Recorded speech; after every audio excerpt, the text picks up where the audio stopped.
orang-orang yang penuntut ilmu atau mereka yang sudah menjadi alim, ada daripada sebagian mereka yang lemah hatinya dari mengetahui tipu daya. Lebih-lebih bagi orang yang ahli ibadah, yang awam, yang jahil. Dan ini adalah sumber daripada kerusakan yang timbul dari hawa nafsu, syahwatnya, dari tipu daya untuk memotong jalan seorang hamba kepada Tuhan.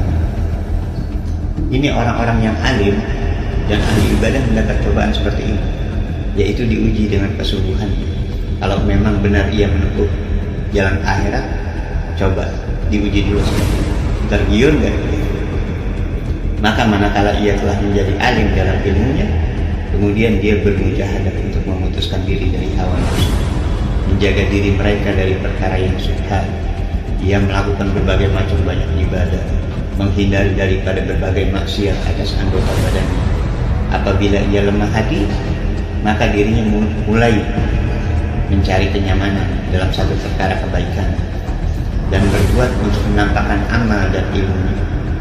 Nah, kalau sudah menampakkan amal dan ilmunya, kemudian ia mendapatkan kesulitan di dalam bermujahadah karena sudah terlanjur senang dengan pandangan mata manusia, dan pandangan manusia kepada dirinya dengan pandangan yang memuliakan, dan ia tidak merasa cukup dari pandangan Allah Ta'ala.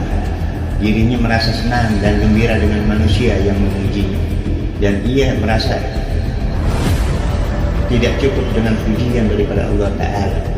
Dan kemudian dia tahu bahwa orang-orang ya, apabila mengetahui ia di dalam ketaatan kepada Allah, seorang yang berilmu yang telah meninggalkan nafsu syahwatnya, mengerjakan ibadahnya, niscaya orang-orang akan banyak yang memuji. Mereka memuliakannya, mereka mengambil berkah darinya, mereka meminta doa kepadanya, mereka ingin selalu mendengarkan nasihatnya, mereka mengutamakannya dalam melayaninya, dan mereka memuliakannya secara berlebihan di dalam acara-acara keagamaannya.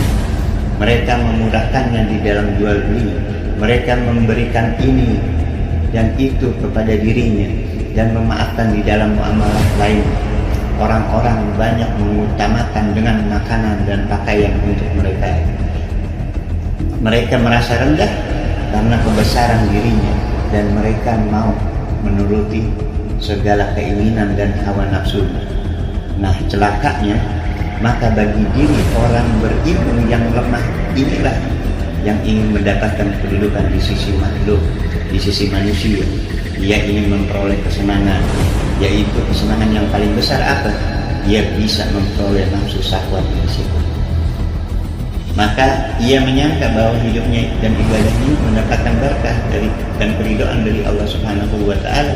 Maka nafsu syahwat mulai tersembunyi di dalam dirinya karena untuk berhias pada manusia dan membagus-baguskan pakaian, membagus-baguskan perbuatannya di hadapan manusia. Mulai dia di situ berlebihan di dalam pembicaraan agar semua manusia mencintai dia, dan ia merasa gembira, merasa senang dengan apa yang bisa diperoleh dari kedudukan dan kemuliaannya. Nah, ini perkara yang seperti ini bisa merubah hati seorang hamba, menghapus segala pahala amal yang baik, tapi ia menyangka bahwa di sisi Allah ia termasuk orang-orang yang mubarrabin. Ia menyangka bahwa ia termasuk orang yang paling dekat kehadirat Allah Ta'ala.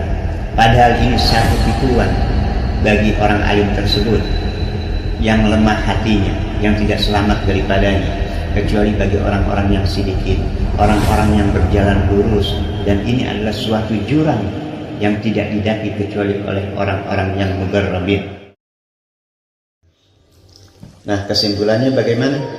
Apabila ada seorang hamba yang alim atau ahli ibadah yang merasa lemah hatinya, untuk ia jalan yang terpuji bagi ia adalah melalui jalan kumul, tidak ingin dikenal.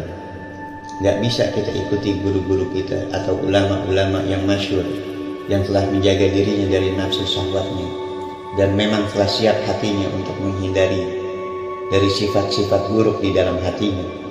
Mereka itu memang orang-orang yang telah dimasyhurkan oleh Allah Ta'ala karena menyebarkan agamanya dengan ikhlas tanpa menitik beratkan untuk mencari kemasyhuran, guna untuk memudahkan mendapatkan segala sesuatu yang ia inginkan.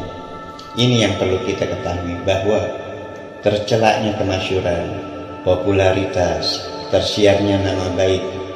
Adapun kemasyhuran yang datang dari Allah tanpa dicari-cari atau tanpa dipaksakan oleh hamba, maka tidaklah kemasyhuran itu tercela.